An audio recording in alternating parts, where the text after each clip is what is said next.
Senior student वो खुद उधर रिफ्लेक्ट करें मूवमेंट करते हुए कि आप लोग during the flexion patella move किस तरफ करती है। आराम से स्कूल से फील करके बताएं ना कि किस तरफ। बेटा देखिए मेरा क्वेश्चन डाउनवर्ड बहुत इजीली बता देंगे आप लोग। फ्लेक्शन देखना ये कि मीडियली साइड पे डाउनवर्ड है या लैटरली साइड पे, इंफीरियर मीडियल और इंफीरियर लैटरल। ये गौर से देखिए फिर आंसर कीजिएगा, फील करें सर।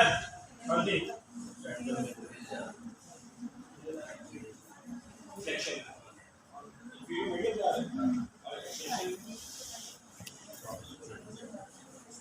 लैटरल जा रहा है, इंफीरियर मीडियल आप कह रहे हैं फ्लेक्शन में जा रहा है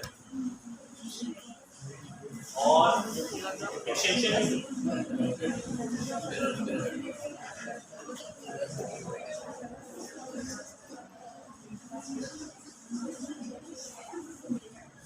इंफीरियर लैटरल और मीडियल लैटरल काम इंफीरियर लैटरल का इंफीरियर मीडियल का। अरसलान ने कहा है कंफर्म है ना, इंफीरियर मीडियल जाता है ड्यूरिंग द फ्लेक्शन और एक्सटेंशन में सुपीरियर लैटरल जा रहा है। कंफर्म करें मूवमेंट।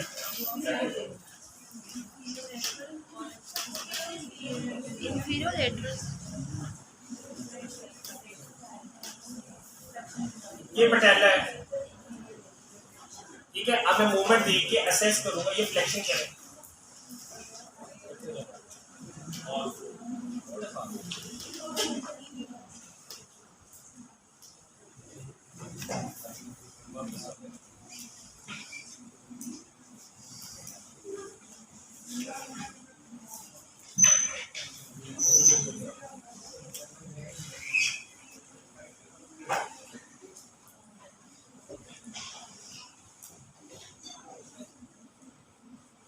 मेन जब इसकी मूवमेंट आप असेस करते हो, जब मैं फ्लेक्शन की तरफ लेके जा रहा हूँ तो ये इंफीरियर लैटरल, जब मैं इसको एक्सटेंशन में लेके जा रहा हूँ superior medial, inferior lateral superior. अब मैं यहाँ से क्वेश्चन आपको बड़ा जबरदस्त है। Whenever you felt that the patient is unable to do a flexion, stiff हो गया है, तो आप पटेला को ग्लाइड, अगर आपको ये याद नहीं रहता सर सुपीरियर मीडियल था इंफीरियर लैटरल था, try to glide the patella superiorly for the improvement of extension. For the improvement of the flexion, you will try to glide the patella inferiorly. अगर आप एग्जैक्टली लोकेशन उसको inferior lateral करना चाहेंगे वो भी exactly correct हो जाएगा mechanics के अकॉर्डिंग, लेकिन समटाइम्स पेशेंट प्रेजेंट होता है पटेला बहुत ज्यादा स्टिफ हुआ होता है। एक और इम्पोर्टेंट क्वेश्चन जो आप सब लोगों को पता होना चाहिए, आप लोगों ने ऑस्टियोआर्थराइटिस पेशेंट देखे होंगे घरों में, ओल्ड एज पेशेंट बहुत एज होगी 60s है, आप उनकी कभी अगर टीबिया को देखो ना, टीबिया काफी ज्यादा किस पे चली जाती है, बोइंग में। ग्रेड 1 तक there is no problem at all, grade 2 में डिजनरेशन बढ़ जाती है, क्रेपिटेशन, आवाज साउंडिंग ग्राइंडिंग साउंड आना शुरू, 3 में और ज्यादा स्टिफ हो जाता है। गेट कैसे हो जाती है, वो गेट पे ही शिफ्ट नहीं कर पाता था पेशेंट, वो इधर जाता है फौरन शिफ्ट करता है। To some extent if you saw those patients, तो होता क्या है, जो लोग सर्जरी की तरफ नहीं जाना चाहते, ये एक्सरसाइज भी ग्रेड 1-2 में स्टार्ट नहीं की थी, होता क्या वेडल गेट की तरह होता था, वेडल्स गेट जो कि नॉर्मली प्रेजेंट होती कब, जब बायलैटरल एब्डक्टर्स। अब होगा क्या, इधर जाएगा पेशेंट, फिर उधर शिफ्ट करेगा, फिर इधर जाएगा तो उधर शिफ्ट होगा, और साथ में क्या होता है जब जो चल रहे होते हैं वो इस तरह सहारा लेके चलते हैं और इनकी जो टीबिया है वो बोइंग में चली जाती है। That problem is known as a Blount's disease. Tibia bowing, tibia vera, tibia verum basically is known as a Blount's disease. B-L-O-U-N-T-S, Blount's disease. Is it clear? अब मेरी आपसे एक और गुजारिश है कि ऑस्टियोआर्थराइटिस स्टार्ट है, What else we can do for those patients? हम उसको क्या कर सकते हैं, ट्रीटमेंट कैसे दे सकते हैं? पटेला की ग्लाइडिंग मैंने बता दी, पटेला की मैंने आपको रीलोकेशन भी समझा दी थी। अब मैं आपको कुछ और टेक्निक्स बताऊंगा जो प्रेफरेबली यूज की जाती है फॉर ऑस्टियोआर्थराइटिस। अदरवाइज जहां भी थेरेपिस्ट जाते हैं क्या किया जाता है, आइसोमेट्रिक्स कुछ बहुत बेहतर आइसोमेट्रिक जानेंगे तो कहेंगे जो सब maximal multiple angle isometric exercise. Last रोज वाले बच्चों को अगर मैं नजर आ रहा हूं तो दाद दूंगा उनको।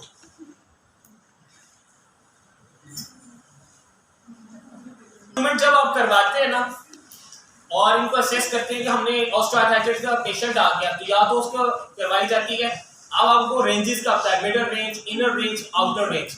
आपका पेशेंट जो है उसकी क्वाड्स की स्ट्रेंथ किस रेंज तक है, मेन उसका जो थीम है साइकी वो ये है, वेट बेयरिंग जो है जॉइंट है नी जॉइंट, और वेट ज्यादा शिफ्ट हो रहा होता है जॉइंट के ऊपर, और इशू ये आता है जब जॉइंट के ऊपर आ रहा है तो ग्राइंडिंग साउंड भी ज्यादा आएगी और डिजनरेशन होगी। हम क्वाड्स की इतनी बेहतर स्ट्रेंथनिंग कर रहे हैं ताकि वेट सारे का सारा शिफ्ट जो जॉइंट पे आ रहा है वो जॉइंट की सर्फेसिस को इरोड ना करे और वो वेट उठा ले। इससे और बेहतर मैं आपको एक टेक्निक बताता हूँ। आपने सब लोगों ने इंक फिल की होगी पेन में, और कभी ऐसा भी होगा जो लोग हो गए इंक जब फिल करते हैं प्रेस करते हैं, जब पेपर देने जाते हैं ये तो खाली पड़ा होता है। एग्जैक्टली रीजन क्या होती है, whenever you want to fill the ink in the pen तो आप क्या करते हैं, कंप्रेस करते हैं, स्लोली डिकम्प्रेस करते हैं ताकि वो सक कर सके, ठीक है। लेकिन अगर आपने ऑड नंबर पे छोड़ दिया किया और उसके बाद रिलैक्स कर दिया, इवन पे छोड़ दिया, तो इसका मतलब उसने ड्रेन कर दिया सारा, ऐसे ही है। तो होता ये है सिमिलर वे इसमें इसको मेनिस्कस को सप्लाई जो है मीडियल पोर्शन का, जैसा बकेट हेडेड टीयर है, यहाँ आपने डिटेल में पढ़ा होगा लेक्चर्स में, कोई क्वेश्चन होगा नेक्स्ट टाइम मुझसे आप क्वेश्चन पूछेंगे पावर पॉइंट प्रेजेंटेशन को पढ़कर। अच्छा, अब ये है कि वहां पे सप्लाई कौन देता है, न्यूट्रिएंट्स कौन प्रोवाइड कर रहा होता है, साइनोवियल फ्लूइड। साइनोवियल फ्लूइड के थ्रू जाता है, with in the passage of time synovial fluid क्या हो जाता है, कम। जैसे था साइनोवियल फ्लूइड कम होता है तो उसकी जो लुब्रिकेशन है वो भी बड़ी बुरी तरह डैमेज होती है, ना उसको सप्लाई जा रही होती है, हीलिंग जल्दी हो नहीं होती, फाइब्रोज हो जाता है, वो इरिटेट करता है। अब उसके लिए मैं आप क्या कर सकते हैं, आपको मैं ग्लाइड बताऊंगा जो आप परफॉर्म कर सकते हैं। अगर ये पेशेंट स्ट्रेट जिस तरह है, मैं कंप्रेस डीकंप्रेस टेक्निक करवाऊंगा, नीचे आता हूं मैं, फुट को थाई पे रख लिया, फिक्स कर ले, बहुत बेहतर है ना, शीट रख ले, ठीक है। ये मैंने इस पोजीशन में रखा। अब मैं करूंगा क्या, अगर मैं यहां से इसको डिस्ट्रैक्ट कर रहा हूं, पकड़ लो पाउच, ये कर रहा हूं, उसके बाद मेरा जो इसके ऊपर मूवमेंट आ रही है, कंप्रेशन मैं किसके थ्रू दे रहा हूं, आई के थ्रू। आप क्या होगा, ये प्रोन में भी कर सकता हूं, इसमें होगा क्या मैकेनिक्स, जैसे ही मैं उसको क्या करूंगा, डिस्ट्रैक्ट करूंगा, बेल्ट से भी कर सकता हूं, डिस्ट्रैक्ट करूंगा तो क्या होगा, वैक्यूम क्रिएट होगा, फ्लूइड क्या करेगा, रश करेगा, पॉजिटिव प्रेशर से टूवर्ड्स नेगेटिव प्रेशर जनरेट हुआ वो रश करेगा, लुब्रिकेशन बेहतर होगी। जैसे ही उसको डीकंप्रेस करूंगा फिर स्क्वीज आउट होगा, बाहर आएगा। इसका मतलब उसकी जो फ्लो है जितना भी अगर कम है तो हम उसके साथ क्या कर रहे हैं, compress and decompress, negative pressure generate किया जिसकी वजह से उसको रश करेगा और फ्लूइड के थ्रू ही, साइनोवियल फ्लूइड के थ्रू उसको न्यूट्रिएंट्स मिलेगा और हीलिंग जल्दी हो सकती है और रीजनरेट हो सकता है, स्ट्रक्चर रीजनरेट हो सकता है। तो यू कैन परफॉर्म जी। अगर ट्रैक्शन दी उसको डीकंप्रेस किया, डीकंप्रेस थ्रू थाई कर रहा हूँ क्योंकि एट द सेम टाइम मैं एक स्ट्रक्चर को कर सकता हूँ ना, इसका बेसिकली ट्रैक्शन दे दिया, डिस्ट्रैक्ट कर दिया, करने के बाद फिर उसको मैंने क्या कंप्रेस कर दिया। अगर ये पोस्टीरियर सॉरी प्रोन में जाना,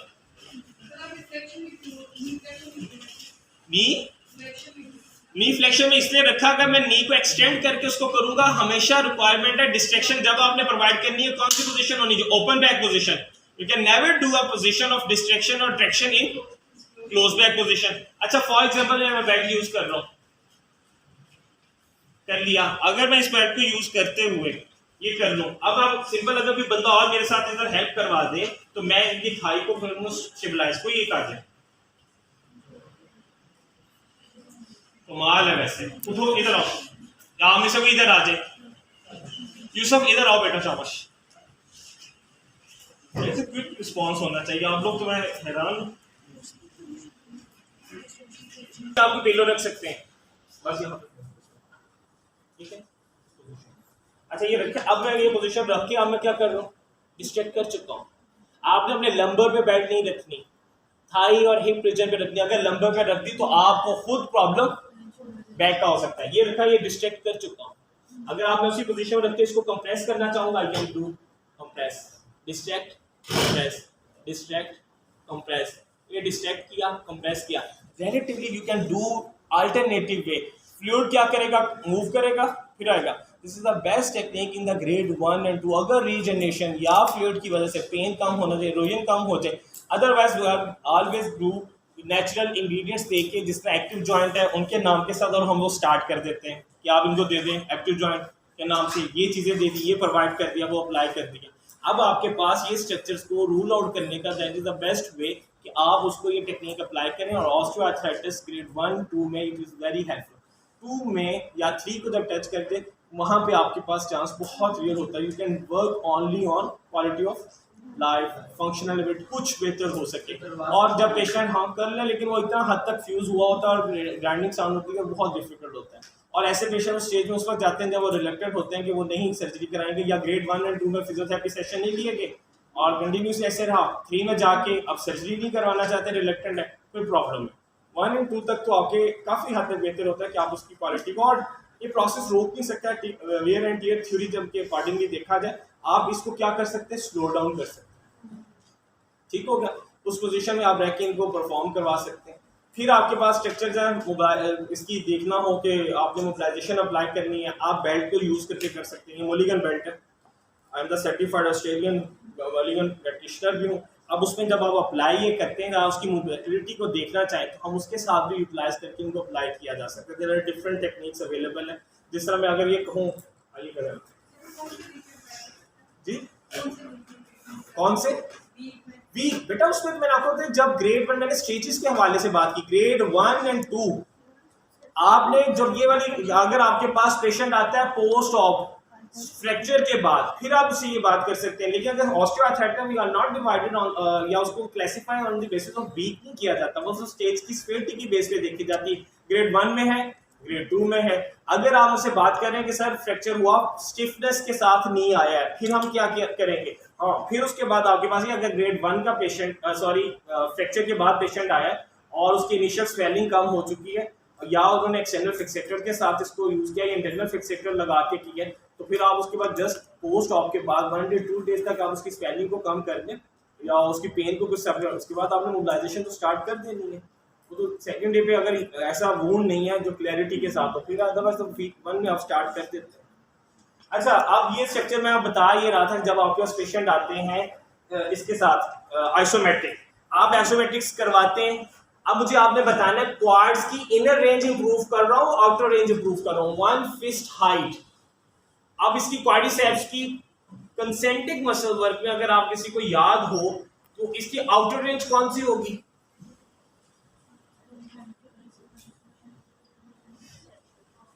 2 फिस्ट आउटर रेंज है, इनर रेंज है, आउटर, फिर मिड, और फिर इनर रेंज में लेके जाऊंगा तो क्या करूंगा, और कम। टर्मिनल एक्सटेंशन बेसिकली किसमें जाएगा, इनर रेंज। और टर्मिनल एक्सटेंशन में लॉकिंग होती है किस मसल की वजह से, VMO, vastus medialis obliquus. You will try to strengthen the muscles in different ranges, इसमें इनर में, आउटर में और मिड रेंज में। तो आप उसको इंप्रूव करवाते हो, उसके लिए आपके लिए बेस्ट वे क्या है कि आप 1 फिस्ट हाइट जितना, 2 फिस्ट हाइट जितना, उसके अकॉर्डिंग रेंजेस से डिवाइड करें, ask the patient to press the hand है या पिलो है जो भी आप प्लेस कर रहे हैं, टॉवल है, लेकिन हील ऊपर नहीं, कुछ नहीं चाहिए। तो आप नी जॉइंट को उसके हवाले से काफी, मतलब अगर ये कहूँ, ये रख रहा हूँ, उसामा प्रेस कीजिएगा, ये कर रहे हैं, होल्ड रखें 10 सेकंड्स तक काउंटिंग कर लें, उसके बाद रिलैक्स, फिर दोबारा प्रेस करें।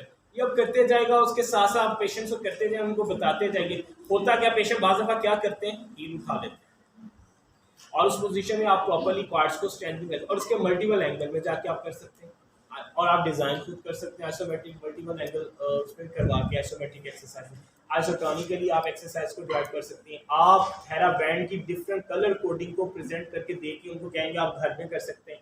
कोई गांव से पेशेंट आ गया, वेट नहीं मिल रहा, एंकल वेट नहीं है, यहाँ पर अफोर्डेबिलिटी इशू है, ऐसे कि सैंड बैग कर ले, रेत तो बहुत इजीली मिल जाती है, और वो एक कपड़े की थैली लें और उसमें वेट को करवाएं और ½ kg के वेट करवा के सैंड के वो साथ बांध के उनको कर लें। वो अवेलेबल नहीं, छोटे वेट सॉक्स में डाल के उसके साथ लटका के वो मूवमेंट कर लें।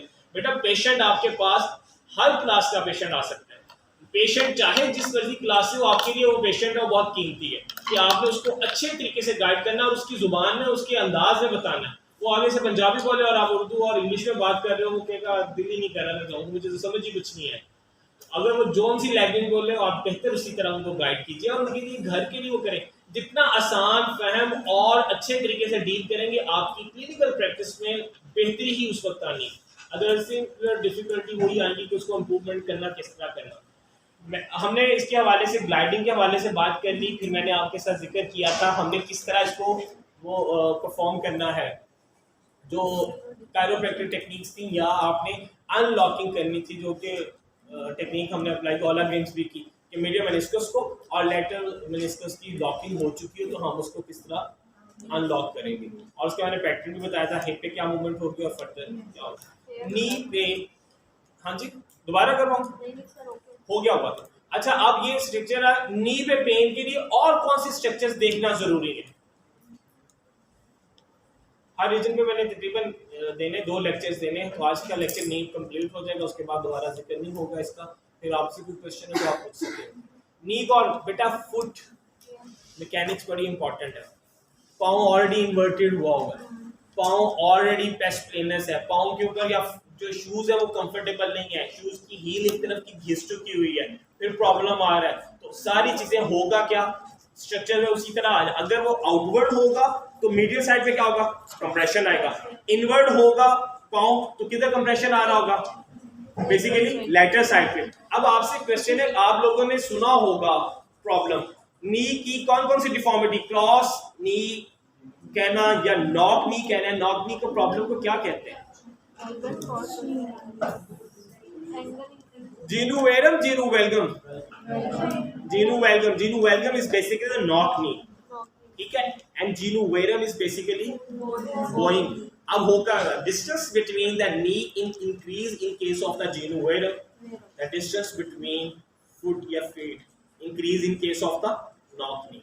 अब क्या होता है, पेशेंट कौन सी ऐसी न्यूरोलॉजिकल कंडीशन है जिसके अंदर नॉक नी या गेट जो है सीजर गेट हो जाती है, सीपी चार्ट।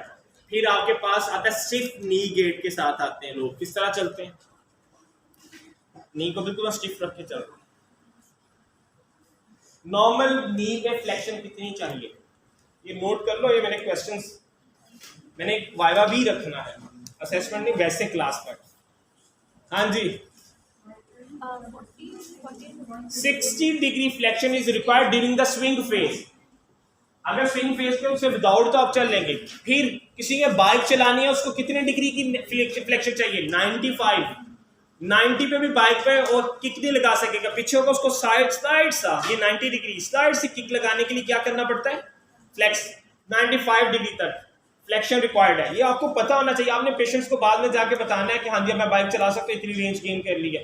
अच्छा बाज दफा इंडियन और इम्प्लांट या चाइनीज इम्प्लांट यूज करते उसकी मैक्सिमम रेंज होती 95 तक थी, मर जाते थे थेरेपिस्ट, जोर लगा लगा के होता नहीं था। अब तो 125 130 तक बड़े अच्छे इम्प्लांट जो चले जाते हैं, नॉर्मल रेंज भी 135 तक है, तो आप उसकी रेंज को उसको असेस करें, उनको करें।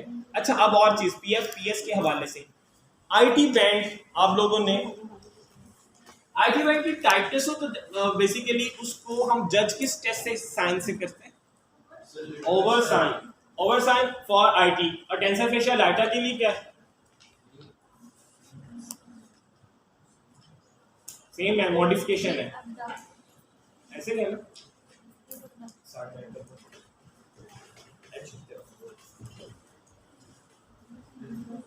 और बेटा इंपॉर्टेंट है, आईटी बैंड की अटैचमेंट कहाँ थी, ग्रेडियल स्टिपल पर। उसको असेस करने का क्या, सेमी फ्लेक्शन या स्ट्रेटिंग करवानी। इसके बाद लेक्चर किन का होता है,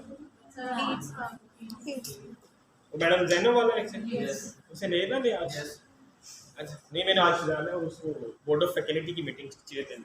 बेटा सेमी फ्लेक्स करें नी मेल साइड, जब ये करते हैं तो ये पोजीशन जब आप जाते हो ना, आईटी बैंड को ट्रेस करते हो, जिस एंगल पे जाके ये अटैचमेंट आती है आपको बकायदा वो फील होता है आईटी बैंड ग्रेडियल ट्यूबरकल। अच्छा ये जो ग्रेडियल ट्यूबरकल है वहां से आईटी बैंड की attack, sometimes patient presented with the painful, ये ग्रेडियल ट्यूबरकल पेन हो रही होती है, आप उसको जज कर सकते हो। और आसान सा तरीका क्या है कि आप आज द पेशेंट नीचे की तरफ गिराना है सामा। अब होगा क्या, इसका कोई टाइट नहीं है, लेकिन जो पेशेंट होगा वो नीचे की तरफ नहीं गिरा सकेगा, वो क्या होगा फिर एच के ऊपर आ जाएगा, फिर हम नीचे लेके जाएंगे, उठा के ले आएगा, फिर नीचे कराएंगे। इसका मतलब over sign is positive for IT band. लेकिन अगर टेंसर फेशियल डाटा के लिए असेस करना चाहते हो तो नी को क्या कर दो, फ्लेक्स। मैंने आईटी को बिजी कर दिया नी फ्लेक्शन में, फ्लेक्शन में बिजी है, और टेंसर फेशियल डाटा को क्या कर दिया, स्पेयर। अगर आप इस पोजीशन में जाके थाई नीचे की तरफ ना जाए, वहीं पर रहे, तो इसका मतलब है TfL is tight, problem TfL का है रेदर देन आईटी। तो this is the modified form, उसको आप करके उसको कर सकते हैं। अच्छा और स्ट्रक्चर जो आपके क्वाड्रिसेप्स को हमने कर लिया था डिस्कस, हैंड्स की बात हो चुकी हुई है, टू जॉइंट मसल के हवाले से रिलेटेड बात करनी थी, नी के हवाले से और इम्पॉर्टेंट स्ट्रक्चर की आपकी प्रॉब्लम आनी, शिन स्प्लिंट। स्पोर्ट्स की बड़ी कॉमन इंजरी है। मैं अगर नहीं तो आप में से कोई भी ड्रेस शूज के साथ, मैं अभी आपसे कहता हूँ ये स्लिपरी सरफेस हो और नॉर्मल चले, ध्यान से थोड़ा सा केयर, या वैसे ड्रेस शूज पहन के वॉक करने की कोशिश करो, तो क्या होगा आपके जो इंटीरियर शिन है वहां क्या हो जाएगी, पेन स्टार्ट हो जाएगी। और ये एक्सटेंसिव कंपार्टमेंट और शिन का जो एरिया है जहां पर ये सबक्यूटेनियस एरिया है, मसल कोई नहीं है, जहां बोन डायरेक्ट हिट कभी खुदा ना खासतौर पर दर्द काफी होती है। तो उस सूरत में क्या कि आपको इस एरिया में अगर पेन हो रही हो, और क्या उसकी रीजन ये होती है कि नंबर ऑफ स्टेप्स जो है, कैडेंस किन में ज्यादा होता है, फीमेल में मेल में? फीमेल्स। यस। अब जब चल रहे हो प्रॉपर आप टाइम ना दो, रेस्ट, मैं हील स्ट्राइक करके चलता जा रहा हूँ ठीक से चलता जा रहा हूँ, और proper heal strike push of का फेस आने नहीं देता। कुछ देर के बाद सब लोगों में जितने वॉक करते हैं इंटीरियर साइड के शिन पे क्या स्टार्ट हो जाती है, पेन। स्पोर्ट्स पर्सन में बड़ा कॉमन है ये पेन स्टार्ट हो सकती है। हैमस्ट्रिंग का पुल बड़ा कॉमन है, ये इशू हो सकता है। क्वाड्स के हवाले से इशू, एडक्टर्स और हैमस्ट्रिंग का pull in cricketer footballer is very common. Runners knee painful हो जाना। कभी आप लोग, अब एक और बड़ी इंपॉर्टेंट बात कर रहे हैं, फ्लैट यानी कि जो शूज पहनते हैं लाइट सी हील नहीं रखती, मेल साइड भी देखिए हल्की सी हील है होती है, एंगल बनता है 10 to 15 डिग्री। बुक का रेफरेंस देने लगा हूं, जेरियाट्रिक्स की बुक और भी मैकेनिक्स बायोमैकेनिक्स की बुक का reference, 15 degree is the normal. बेटा अगर किसी ने हील के विदाउट शूज पहने, जिस तरह बड़े फ्लैट शूज पहनते हैं, कभी ईद के दिनों में आप लोगों ने वो पहना हो, सैंडल हो या कुछ भी पहना हो, या फीमेल साइड चप्पल पहन रहे हैं, बेटा सबसे ज्यादा प्रेशर किस पे आ रहा होता है, नी पे। और नी पे ऐसे पेशेंट बाज़ दफा क्या होता है, लॉकिंग में भी चला जाता है कुछ देर के, जब तक वो उसको जर्क ना दें तो उस वक्त तक उनको फील होता है जिस तरह दर्द स्टार्ट हो गई है। हार्ड सरफेस पे सजदा करते हुए बाज़ दफा फील होता है कि घुटने दर्द करना शुरू होता है। फिर और इशू क्या आता है, हील, जितने भी टाइप की हील है, वेज हील है, पेंसिल हील है, ऑनवर्ड है जो फीमेल यूज करते हैं, प्रॉब्लम क्या होगा, दो चीजें प्रॉब्लम आती है। जैसे हील यूज करती हैं फीमेल ज्यादा, होगा क्या, बकलिंग में जाएगा, नी किसमें जाएगा, जीनू वेलकम और वेलम का जिक्र हुआ, जीनू रिकर्वेटम पीछे की तरफ बकलिंग होगी, बकलिंग जाएगी। लंबर क्या होगा, हाइपरलॉर्डोटिक लंबर पे और नी पे ये प्रॉब्लम आएगा। नी पे वेट शिफ्ट कैसे होगा, जो आप लाइन ऑफ ग्रेविटी या उसको लाइन ड्रॉ कर रहे हैं वो क्या फॉल कर रही है, इंटीरियर फुट पे जा रही होगी, उसको मेंटेन रखने के लिए क्या इशू होगा, वो नी किधर जाएंगे, बैकवर्ड, और वो पोजीशन में जाएंगे। This is very common problem in case of the females and later on 40s अगर उन्हें कैल्शियम और विटामिन डी या hormonal changes, it will be more drastic effect on the females अगर वो कंटिन्यूसली बहुत देर तक या ज्यादा प्रोफेशनल नॉलेज में वो हील पहन के रहते हैं, that is the major problem. You can easily जज दोस पेशेंट्स।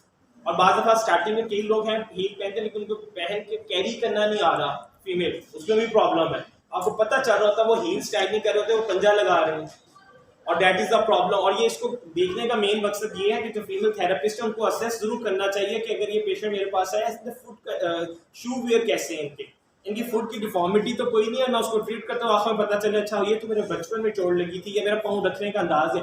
कभी आप लोगों ने मेल साइड का देख लीजिएगा, चलते हुए कई लोग ऐसे इनडोइंग के साथ चलते हैं, स्पेशली घरों में, मेल हो फीमेल, कहते हैं कि पाँव घसीट के नहीं चलना, मना किया जाता है। और फिर ये कि चलने का अंदाज में अगर इनडोइंग है वो आदत बन जाती है, कई लोग हील नहीं लगा पाते, बच्चों को बहुत अर्ली वॉकर स्टार्ट करवा दिया, ठीक है, वो क्या होगा, वो पंजों को पुश कर रहा है, इसी शॉकिंग में उसको मूव करे, वो होता है ना, जैसे उसको करने की कोशिश करेगा सीखेगा, वो हील स्ट्राइक नहीं करेगा, वो क्या करेगा, टोज के साथ पुश करेगा। उसके साथ क्या होगा, जो काफ मसल्स है उनकी टाइटनेस का अलग इशू होगा, प्रॉब्लम होगा कि वो हील स्ट्राइक नहीं करना चाह रहा या हो नहीं रहा।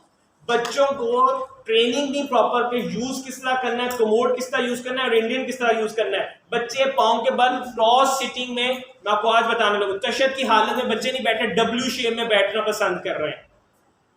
मैंने आपको ये बताऊं, फीमेल, मैं खुद अपने घर में बात कर रहा हूँ, बच्चों का मेल साइड बच्चे वो इजीली बैठ रहे हैं और फीमेल को ट्रेनिंग नहीं करवाई जा रही कि बैठना, तो कभी आप तशद की हालत में कैसे बैठ सकते हैं, क्रॉस सिटिंग में कैसे बैठा जाए। बच्चा प्रेफरेबली इजी फील करता है कि मुझे यहाँ कोई प्रेशर नहीं आ रहा, और उस प्रेशर को ना करते हुए क्या करता है, बॉडी की शेप किस तरह कर रहा होता है, डब्ल्यू शेप में बैठ रहे हैं छोटे बच्चे। और प्रॉब्लम क्या होता है, पाँव के बल बैठने की आदत ही नहीं है, वो पाँव के बल बैठ ही नहीं सकता। और इशू क्या होता है, later on problem, this is another thing है जो ये यूज करते हैं डायपर्स और पैम्पर्स, उसके हवाले से हिप का अलग प्रॉब्लम है, हिप जॉइंट के इश्यूज का होना, एडक्टर्स का अलग आना। बेटा आपने नी को हिप को देखने से, नी को जब असेस करना, you must assess the foot, shoe wear, hip joint, उनके तमाम के आपने देखने के बाद आपने असेसमेंट देनी है। अगर आप कहीं ट्रेनिंग का प्रैक्टिस कर रहे हो और आपके मुकाबले में बहुत एक्सपीरियंस बंदा बैठा है, तो यू हैव द टाइम। क्या बेटा डेडिकेशन इतना नहीं दे सकता, वो टाइम देगा 10 मिनट आपके पास टाइम है, आपने 30 मिनट असेसमेंट का टाइम देना। फर्स्ट इंटरेक्शन विद पेशेंट, आपके स्टाफ उनको अच्छी तरीके से डील करें, आए बैठें, आप उनके साथ बात अच्छी तरीके से करें, उनको टाइम देना। नी के दर्द के साथ आया पेशेंट, आप उसको थॉरली असेस करें। यस कल्चर हो चुका, आएंगे और आके कहेंगे बस मशीनें नहीं लगें, ज़रूरत थी मशीनों की, कहीं ये कॉन्सेप्ट कहिए कि अगर नहीं मैं फलां बंदे के पास गया तो उसने मैनुअली असेस किया, मशीन भी लगाई, मैनुअली भी ट्रीट किया और मेरा पेन सबसाइड हो गया। बेटा सबसे डिफिकल्ट मैं आज आपको बता दूं, फिजिशियन सर्जन्स हफ्ते बाद दूसरा विजिट करवाते हैं, 3000 ले लिया, 4000 ले लिया, 5000। Yes we are doing practices. अगर हफ्ते में मैं 3 सेशन ले रहा हूँ, मैं फर्स्ट सेशन 3000 ले रहा हूँ, मेरे अगले सेशन भी 3000 है, तो उसने 3 दिन 9000 दे के जाना है आप। और अगर 6 सेशन में कहाँ जाना है उसने, तो जब आप उसको इस तरह ट्रीट करोगे, बस टेक्नीशियन है और ये कर दिया, या एक दिन के लिए धोखा खा सकता है पेशेंट, दूसरे दिन धोखा नहीं खा के आता, तीसरे दिन धोखा खा के नहीं आता। फ्रोजन शोल्डर का पेशेंट है, जाना है। मेरा minimum time frozen shoulder treat करने का डायबिटिक पेशेंट के लिए 9 सेशन थे, उन्हें आउट ऑफ कंट्री जाना था, मेरे मॉल्टन वाले क्लिनिक में 2009-16 की बात है। वो 9 सेशन में जाके उसकी रेंज इस काबिल थी कि ये कहेगा मुकम्मल जा सकता। और समटाइम्स आप अग्रेसिव नहीं हो सकते उन पेशेंट्स के साथ एक्सरसाइज में, ग्रेड के यू हैव टू डील। लेकिन आपके पास बहुत सारी ऐसी चीज़ें होनी जो आपको पता हो आपने इसे अप्लाई किस तरह और इसको यूटिलाइज किस तरह करना। तो बेटा मेरी आपसे सबसे ये, आप अभी शौक से पढ़ रहे हैं या नहीं पढ़ रहे हैं, लेकिन जब आप पेशेंट देखने जाओ उसको बेटा पढ़ कर जाओ और आपको इस नॉलेज होना चाहिए, आपकी हैंड्स ऑन पेशेंट को देखो। ये कब होगी, कि जो वक्त आप लोग इधर गुजार रहे होते हो ना, इसको टाइम निकाल के उसमें प्रैक्टिस करने पे गुजार। अगर वो नहीं करोगे, कल को ना जब ट्रेनिंग बैठोगे उसमें ज्यादा शर्मिंदगी, अपनी ही फैमिली का भी बंदा आके आपसे पूछे ना, अगर आप उसको हाथ बैठो ये नहीं आता, पता ही नहीं आप किसे करना क्या है, तो ज्यादा मुश्किल है। मैं आज इतना अरसा हो चुका, मैं क्लिनिक नहीं छोड़ रहा। ये डीनशिप जब मैंने ज्वाइन किया उससे पहले एसोसिएट डीन हेड था, मेरे लिए मुश्किल टाइम था कि मैं करूं, लेकिन यहाँ से फ्री होकर 5 बजे 6 बजे होता, मैं रात को जब तक अपना क्लिनिक नहीं करता तो मैं उस वक्त तक ये फील करता हूँ मैं क्लैरिकल स्टाफ के तौर पे काम कर रहा हूँ, सिग्नेचर किए, बच्चों के मामला सुने, बता दीजिए। लेकिन जो मेरा असल हुनर है, जो मेरा हुनर है या मेरा भी वो मेरी इन्वेस्टमेंट है, वो तो ये कि मेरा हैंड्स ऑन कैसा है, मेरा क्लिनिकल कैसा है। अल्लाह का लाख लाख शुक्र है, आफ्टर लॉन्ग टाइम मेरे पास आपकी केस देखेंगे, मुझे अल्लाह का खास अल्लाह का कोई करम है, तो मेरे लिए प्रॉब्लम नहीं है कि मैं उसको डील ना कर सकूँ, उसको हैंडल ना कर सकूँ। मुझे भी प्रॉब्लम ऐसा है कि ऐसा यूनिक केस आ गया, आई विल प्रेफर, मुझे कोई शर्मिंदगी नहीं होगी, मैं आपसे कहूँगा बेटा I think so, I have to prepare myself and then I will deliver. मुझसे इसमें कोई चीज़ कबाहत नहीं है, मैं गलत बता के जाऊँ वो गलत है, बचा के उसको अच्छे तरीके से तैयार करके जाऊँ मोर बेटर। और अपने आप को जब मैं कोई क्वेश्चन पूछता हूँ नहीं आता एक दफ़ा तो शर्मिंदा मत हो, अगर आपकी आदत ही बन गई है कि गलत देना और बताना भी नहीं है, तो यकीनन आपको शर्मिंदा होना चाहिए, मुझसे नहीं, खुद से और आपके पेरेंट्स से, कि आपने उनको बड़ी उन्होंने ट्रस्ट करके आपको भेजा है, तो आप उनकी टाइम को और उनकी मेहनत को इस तरह राय करना।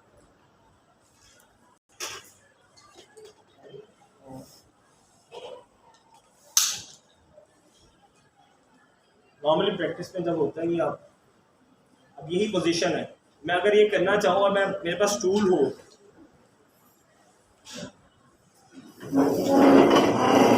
जब होगा कि आपको थाई पे रखना पड़ेगा नीचे हाथों पे। जी बेटा अब देखो बेल्ट है मेरे पास, मैंने उसको कर लिया, पैडिंग कर लिया, अब मैं उसको डिस्ट्रैक्ट करना चाहता हूँ, जैसे मैंने आपको कहा था पिछली दफा कर रहा था, लेग्स के साथ कर रहा था ना। अब अभी ये देखिएगा, इनको फील होना शुरू हो जाएगा, अभी लाइट से शुरू है, लेकिन और बेहतर तरीके से कैसे होगी आप उसको देखिएगा।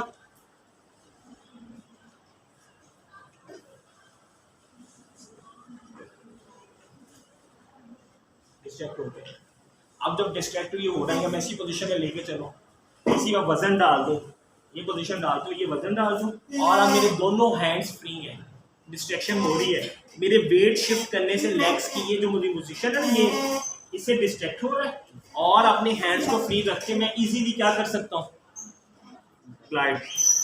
और बाज़ पेशेंट जब आपके पास आता है वो डिफरेंट रेंज के साथ आता है कि आपको आइडिया नहीं होता मैं इसको किस रेंज में ऑर्डर परफॉर्म करूँगा और करवाऊँगा, you can also perform in this position. और उनको ग्लाइडिंग देके और बेहतर तरीके से सिर्फ बेल्ट को रखा, और ये बेल्ट इजीली आपको मिल जाती है। ये वाली बेल्ट तो उनकी टैग के साथ है ना, जो कोर्स वो करवाया था उन्होंने और उन्होंने दिया था हमें। लेकिन ये कि आपके पास बेल्ट इस तरह के भी आप बनवा भी सकते हैं, इसमें कोई इश्यू नहीं है, और बेहतर जगह पैडिंग करवा सकते हैं और उसमें। और लेकिन इसका मेन आपके पास क्या हो कि आप इसको अच्छे तरीके से परफॉर्म करके यूज़ कर सकते हैं कहीं आपको करें। मेन पर्पज़ ये है कि समटाइम्स आपके आर्म्स डिस्ट्रैक्ट करना मुश्किल में आता है, तो प्रॉब्लम में आता है। एफर्टलेस और मैक्सिमम ऑप्टिमम आउटपुट, बेटा स्लोगन याद रखना है। मैक्सिमम एफर्ट आपने लगा दी, थकावट में चले गई, ऐसी हो कि लेस एफर्ट और आउटपुट मैक्सिमम आए। You can always try to those manoeuvres and techniques. You can also invent different techniques, different ways, different perspective में आप वो चीज़ों को करवा सकते हैं और ले सकते हैं। फिर आप पेशेंट्स को देखेंगे उनकी मूवमेंट कितनी बेहतर हो रही है। समटाइम्स होता क्या है, फेबुला हेड पोस्टीरियरली चला जाता है। पेशेंट आया, नी में दर्द है, नी को पेन को हटाने के लिए करना क्या है उसामा, सिर्फ ये पोजीशन रखते हैं, फ्लेक्स करना है, फिर वापस आ जाना है, फिर एंटीरियर फ्लेक्स करना, रुक जाना है। मैं लैटरल साइड पे जा रहा हूँ, इधर मैंने अपनी हैंड प्लेसमेंट करनी है फेबुला की हेड की बैक साइड पे। क्लियर? फेबुला का हेड जो है वो बेसिकली मौजूद इस तरफ है। मैं क्या करूंगा, हैंड प्लेसमेंट की करने के बाद मैं उसको ग्लाइड दूंगा किस तरफ, एंटीरियरली। मेरी ग्लाइडिंग की डायरेक्शन एंटीरियर है। हेड ऑफ फेबुला की पोस्टीरियर साइड पे मैं फिंगर रख रहा हूँ, मैंने सिर्फ उसको मेंटेन रखना है पोजीशन, ये पोजीशन मेंटेन रखा और आज the patient to do flex and extend, maintain रखा हुआ है। अब जब इस मेंटेन रखूंगा होता क्या है, पोस्टीरियरली चला जाता है हेड ऑफ फेबुला और वो पेनफुल भी हो जाता है। फिर उसके बाद आप क्या करते हैं, टेप, कौन सी वाली टेप यूज करते हैं, जिंक ऑक्साइड की। आप वो टेप लें, टेप लेके आपने इधर रखना है उसको, स्टेप को खींच के रखना है, खींच के रखे मोबाइल किया, फिर उसको एक पोजीशन में मेंटेन रखते हो, स्टेप इससे लग देना और रिइंफोर्स कर दे, एक और स्टेप उससे काम पे लगा दे।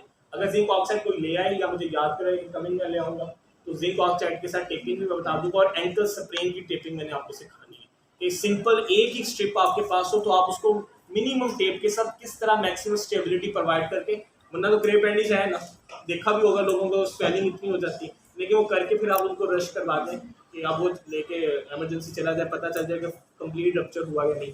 कुछ टेक्निक्स मुख्तलिफ रीजन की मैं आपको सिखाऊंगा ताकि आपको पता हैंड्स ऑन इतना अच्छा हो कि आपके पास पेशेंट है तो आप उसको बेहतर तरीके से रिलीफ दे सकें। ठीक है जनाब।